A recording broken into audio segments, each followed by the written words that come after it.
deportation race in Canada 2025. Who is being deported and how to stay safe? You've probably seen the news.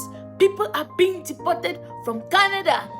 Students, workers, and even people waiting for PR. Some have lived here for 3 years but still build lives here, and suddenly everything is gone. This is happening, people. I saw a family from Nigeria being deported after they moved in from US. They have been in Canada for 3 years. They have even a younger one who is critically sick in the hospital, and yet they were asked to leave Canada in order not to be in the same boat. Please watch this video till the end so that you will come back and thank me in the comment section. Please, very important.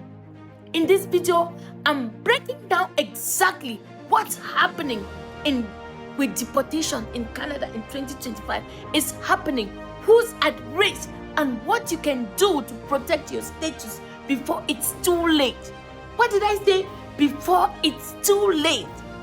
Before we continue, welcome to me to this channel. On this channel, we talk about Canada immigration updates, and it's why deportations are rising in 2025. In 2025, deportation is at its highest. Border agencies, you name the rest. There are 3 major reasons this is happening. 1, expired or overstayed visa. Thousands of people didn't renew their study or work permit on time. Secondly, fake or unregistered college admissions. International students caught in fraudulent institutions are losing legal status. 3, tightened IRCC rules. New digital verification system now flags permits, rejected extensions, and so you gotta be careful. So if your status isn't valid, the system knows immediately. I've spoken to people who face removal orders. One student from India said, I didn't even know my college had lost its DRI status until CBSA showed up at my door. Another worker from Kenya said, I applied to extend my permit, but I missed one document. Next thing I got, a removal notice. Oh my goodness. These aren't bad people. They are just people who made small mistakes in a very strict system. It's good that we understand the CBSA's rule.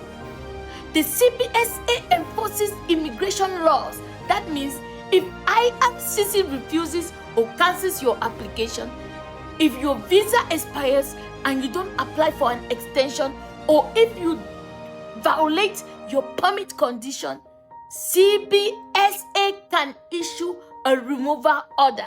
They are not joking, people. There are 3 main types. Number 1, departure order. You must leave Canada within 30 days. Number 2, exclusion order. You're banned from returning for 1 year. Number 3, deportation order. You're permanently banned unless you apply for special permission to return. Who is most at risk in 2025? This year, the biggest risks are for international students whose colleges lost DRI status, workers with expired or refused work permit extensions, refugee claimants whose appeals were denied, visitors who overstayed thinking they apply later. If your status isn't valid, you're technically out of status, and that's when CBSA can step in anytime. Out the status equals deportation risk. You got to maintain your status. How do you save yourself? Remember the term maintain status. What used to be called applied status. If you apply to extend your visa before it expires, you are You are legally allowed to stay in Canada under the same condition until IRCC makes a decision.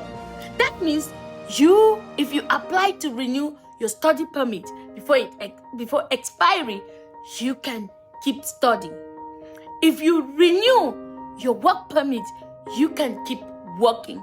But if you didn't apply on time and your application got refused, you lose that protection. That's when deportation becomes a real risk. So what happens after a refusal or status loss? All is not lost. When your application is refused or your permit expires, you technically lose legal status. But here's what most people don't realize. You still have 90 days grace period to fix it. You can apply to restore your status within 90 days. You must stop working or studying during that time. If you miss that 90 days window, CBSA can issue a removal status. It's that simple. How to restore your status? How can we work to restore the status? Here's how to restore your status if you lost it though. Number 1, go to IRCC's website and choose Restore Your Temporary Resident Status. Number 2, pay the restoration fee. Currently is $229 for workers or students. Number 3, submit your application explaining why your status expired. Number 4, wait for approval before resuming work or studies. Don't assume silence means you're safe. You're not legal until IRCC says so. Yeah. If you've already received a removal order, don't panic, but act fast. You can contact an immigration lawyer. We can help to get you an immigration lawyer or licensed consultant immediately. Some cases can be appealed to the Immigration Appeal Division. You might qualify for a pre-removal risk assessment. If returning to your home country is unsafe, the key is never ignore a CBSA letter or interview request. Every day counts.